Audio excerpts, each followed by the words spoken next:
മകരലഗ്നത്തിൻ്റെ പൊതുവായ ബലം. ഈ ലഗ്നത്തിൽ ജനിക്കുന്നവർ മടിയന്മാരും ദൈന്യമായി സംസാരിക്കുന്നവരുമാണ്. ഇവർ പൊതുവെ സ്വാത്വികരായിരിക്കും. ഏറെ സാമ്പത്തിക ബുദ്ധിമുട്ടുള്ള ഈ ലഗ്നക്കാർ ഉപജീവനത്തിനായി ഏത് വേഷം കെട്ടാനും മടിക്കില്ല. ലൈംഗിക കാര്യങ്ങളിൽ നീച സ്ത്രീകളോടും തന്നേക്കാൾ വയസ്സിന് മൂത്ത സ്ത്രീകളോടും ഇവർക്ക് പ്രത്യേക താല്പര്യമുണ്ടാകാം. പൊതുവെ ദുഃഖിതരായി ഇവർ കാണപ്പെടുന്നു. ഷഡപ്രകൃതിക്കാരും വാതരോഗ പീഡ അനുഭവിക്കുന്നവരായിരിക്കും കൂടുതലായും.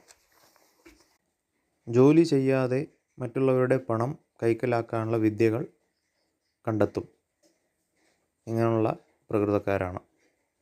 എന്നാൽ ഇവർക്ക് സാഹചര്യങ്ങളും അതുപോലെ സുഹൃത്ത് ബന്ധങ്ങളും എല്ലാം ഒത്തുവരികയാണെങ്കിൽ ഇവർ അത്യുന്നതങ്ങളിൽ എത്തിപ്പെടാനും എളുപ്പമാണ്.